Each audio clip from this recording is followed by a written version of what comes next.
request to the Auditor General to review a whole bunch of these boundary extensions. But ultimately, we see over and over again that this government gives preferential treatment to insiders, speculator insiders, and the people of Ontario will not stand for that. Are they the same developers that would have potentially benefited from the data? We are seeing a significant overlap. Absolutely, many of the same developers that were going to benefit from the Greenbelt grab stand to benefit from some of these other deals as well. And how many boundary changes are you looking at? Are you concerned about? I kind of requested the Auditor General to quite a number. I can't tell you the number offhand, but I can get it. Merritt, is the government slowing down the job in warning people about the dangers of COVID and the surges that's happening in our community? I really think that we need to medical experts in TD. Obviously, we're seeing hospitals now bringing in tighter measures, and if we start to see surges again, of course, we have to take more action at that level. But I always like to listen to the medical experts. The main medical expert for processing and action, Mr. Moore, is barely visible. I'd like to hear Mr. Moore speak to this issue, absolutely.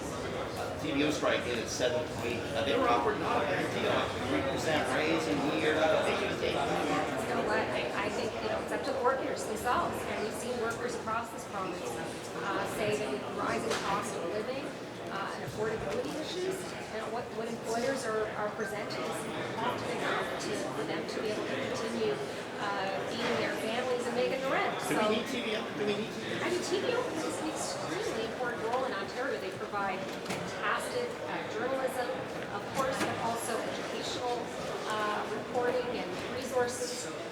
I think Ontarians really treasure TVO and TFO as well. And don't forget, we're also talking about TFO. This clinic in Ottawa that's charging people, the health clinic, charging people $400 a year, takes half of there. Well, this is the slippery slope that we've always talked about. This is people paying for access to primary care. We have 2.2 million Ontarians in this province who don't have access to a primary care provider. So I find it deeply concerning, and the government should be taking action to make sure that that is not acceptable. Your fundraising numbers, you guys are kind of bragging that up. How different is it from what you usually do? I know that for sure it's the highest that we've seen in the third quarter in our history. I think that's on one election year.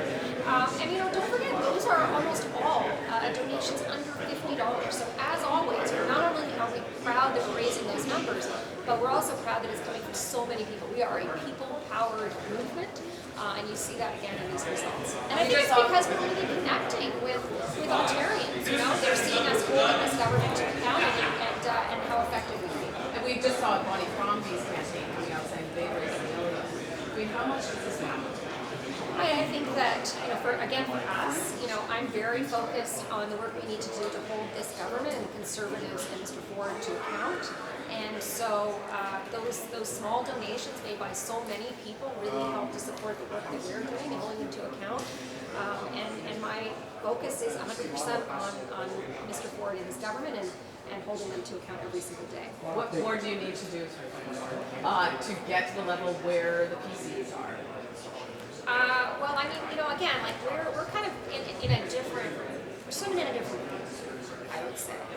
We're not interested in the donations that come in from those insiders that are then going to get preferential deals, right? We're appealing to regular Ontarians, many of whom can only afford a small amount. They're showing, I think, with their support for us, that they believe that we're doing the job that they want us to do and holding the government to account. And as we build consistently over the next few years, we'll be in a great position to take on the government in 2026. Martha, the Premier's office now says that the union received a contract in September, which would have meant that in the middle of the Greenbelt scandal, maybe before or just after the Integrity Commission's report, he was still actively writing speeches and providing communications. I find that interesting. It was interesting to me that they refused to answer that question when I asked them in the legislature today repeatedly. And it's important because if Mr. Massoudi was on a contract with the government to direct their communications or write the Premier's speeches, etc., at the same time that his company was lobbying this government. I mean, that doesn't feel right. Something smells bad about that, for sure. And I find it even more concerning that the government repeatedly refused to answer that question in the chamber. Is it of note to you that it ended in September after we found out stuff about the integrity? We didn't find out anything about the Subi in that Vegas strip, of course. I think timing tells you everything.